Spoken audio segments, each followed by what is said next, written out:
Time for what? Time for what? Experience in college. Time for reinforcement. Time for liftoff! Where nothing is impossible unless you think it is impossible. College. My college scholarship. Yes. Mom. College ran by real fast. You hung in with the best college. Touchdown! First time for everything. Well, what are you waiting for? What are you waiting for? Let's do this thing. Genius, let's do this thing! I got to introduce our guests. So here we have not one, but two representatives from the UC system. We are so lucky. First, we have Cesar Gonzalez. He is an admissions representative at UC Riverside. Did you hear that, Ms. Wong? She's a proud alum, one of our wonderful colleagues. And for last year, he has worked with the undergraduate admissions to recruit, present, and evaluate students coming into UCR.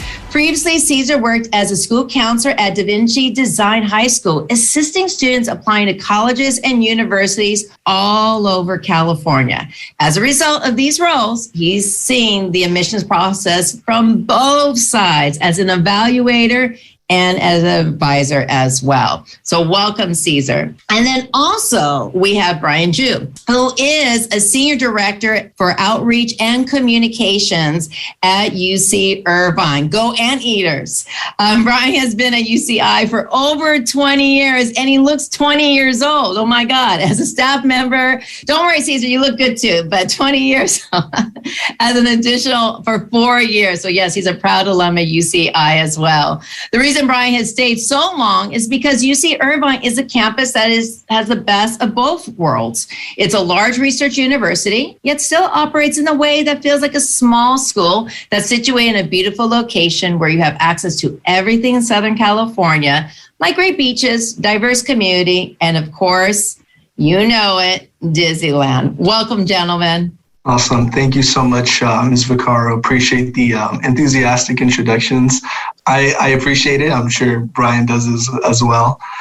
So thank you all for being here today. Hopefully, by the end of this session, you all will kind of have a better gist of what to expect, when composing your personal insight questions, when you're applying to, the UC system. I'm not sure what grades you all are in. If you are in a junior currently, this is something that you all are going to see pretty soon.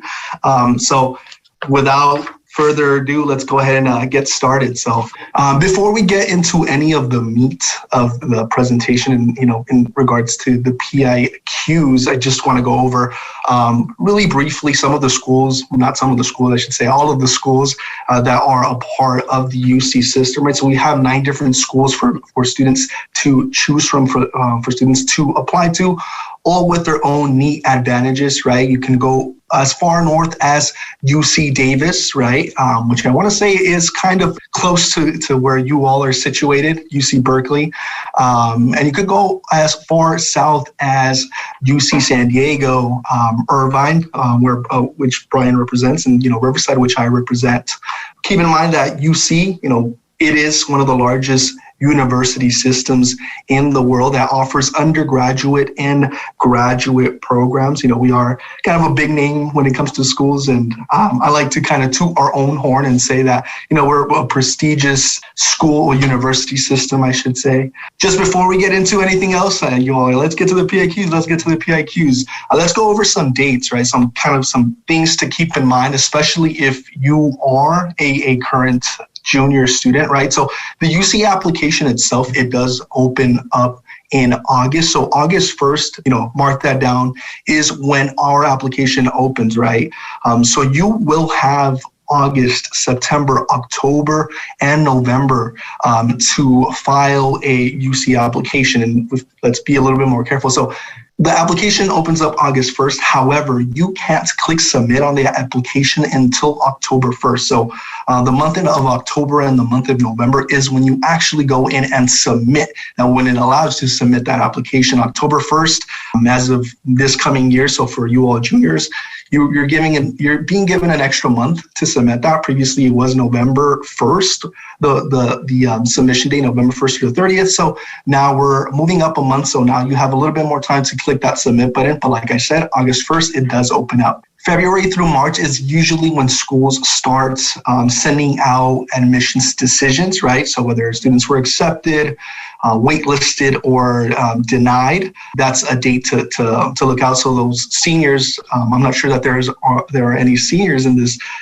presentation currently, but you'll start to hear out fairly soon, right? If you haven't already. May 1st is that date for the deadline for SIR, so that statement of intent to register, where you do have to indicate which school you're ultimately going to attend, right? So another key important date.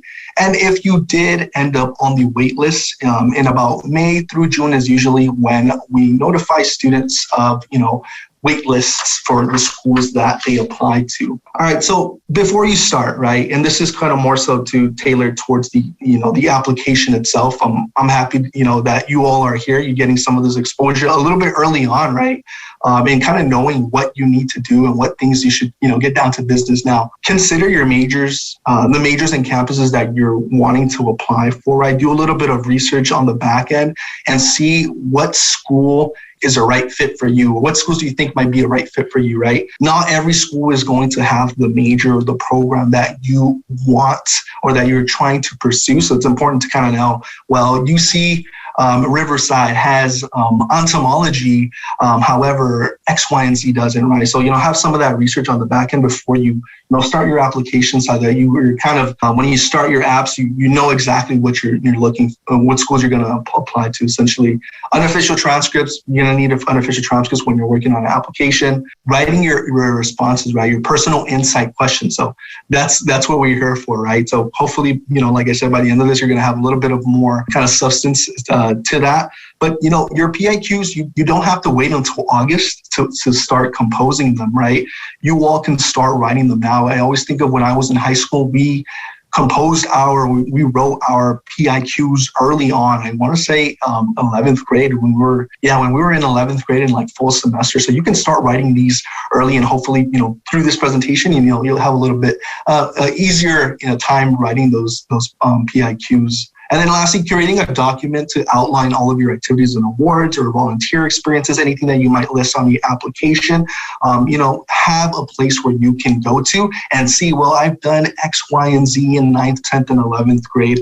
So kind of just some general helpful tips before getting started. All right, I'll jump in here at this point. So when you submit your application, how do we actually review all of it in context, basically? And so just kind of as a quick FYI, when you apply to each of the UC campuses, we review all of the applications independently. So whether you apply to UC Riverside and UC Irvine, it's not like I'm going to call Caesar and say, hey, I know so-and-so applied. Let's talk about this application. We each review our applications all independently of each of the campuses because each of our campuses have different criteria.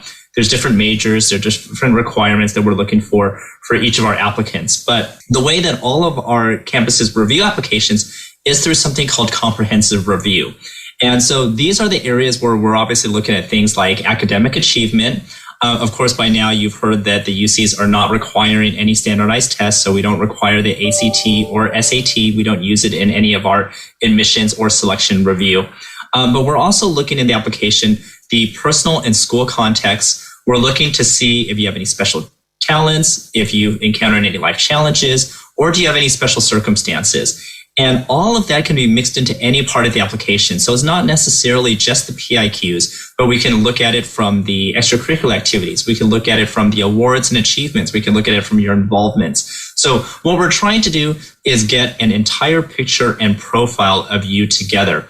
And so there's never really a formula for how you get into a specific UC campuses with this combination. So it's not like it's a combination of, okay, if I have this many good grades and if I have this score and I do this many activities and I say these things on the PIQ, that's going to get you in. The idea is that we all put it together so we get an idea of who you are as a person in light of your context, in light of your circumstances. And so how we do that is that in selection, we're putting it all together in a kind of like a puzzle piece here. And we're putting almost like a pie together where we're factoring all of these different things. So if you can see here, we're looking at the PIQs here. We're looking at the contextual factors and we're looking at the academic factors. and we look at your extracurriculars, not to mention what the rest of the pool looks like. And that all gets put together in terms of how you're kind of admitted to a UC campus. So it's never one individual part. So it's never going to be about, okay, if I had that one extra GPA point, is that going to get me in? Or if I had done that one extra hour of activity, or if I had said this one extra thing on the PIQ. When we put it all together, it's really a whole. And so the idea is that really, the more you talk about yourself, the more you give us information about these areas, about these criteria that we're looking for, the more it's to your advantage. And so really the PIQ is something about making it your own. And so this is your opportunity in a lot of ways to talk about yourself and to tell us who you are. So when we're talking about, how are you selected? How does that all work together? The idea is that we're looking for different measures of success. And so obviously there's always what I call the easy things to understand, like the quantifiable things, right? We see your GPA, we see the number of courses you've taken, we've seen maybe AP classes, we see special projects you've done, we've seen your extracurricular activities, we've seen the awards, any hours and stuff like that. That's all quantifiable. That's all kind of the resume stuff I like to see. But the idea is that aside from that, we don't know who you are as a person. And so when we're looking at those things, we want to see it in light of the non-academic factors and accomplishments, or the context, basically, of what's happening. And so this is going to be your education or family environment. What are the circumstances between what's happening? What are the available opportunities or resources in your school as well as your hometown, right? What are things you're able to get involved in? There's always a difference between being in a big city versus a rural area. Getting a second job or getting an outside job at a Starbucks, it could mean driving 20 miles if you're in a rural area versus you could just get a job at McDonald's down the street or something. What are any challenges or life situations you have faced, whether it's personally, whether it's environmental or contextual? All of those things kind of put together in light. And the easiest way to express those things are obviously in the personal insight questions. And so that's why we have that section for you. And that's why it's so important, is because we want to make sure that it's kind of completing your application. When I say that the application is similar to, like, if I looked at the success areas and said, okay, all the academic stuff is kind of like your bones, and it's like the skeleton of you.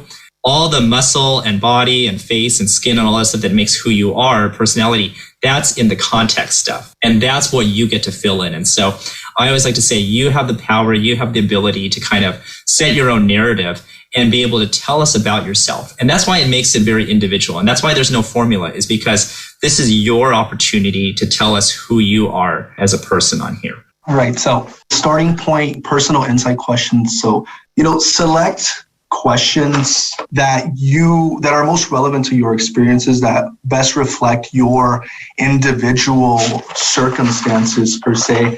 You're going to see the questions in a few slides down the line. So don't think we're not going to show them. We're definitely going to show what those questions are. But kind of just as a starting point, as a freshman student, as a freshman applicant, you choose to write about 4 out of 8 total questions, right? So you only have to answer 4 of them. And a lot of the times I see a lot of students that say, oh, I have to answer,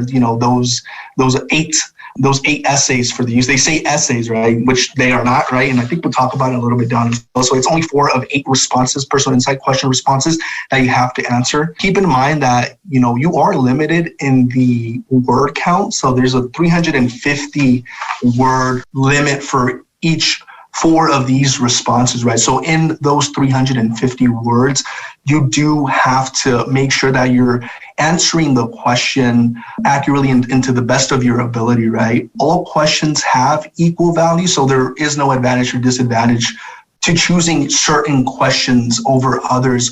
I think one of the things that I've noticed is a lot of students will email me and ask me specifically, like, that question, is it better if I answer this question as opposed to this question, right?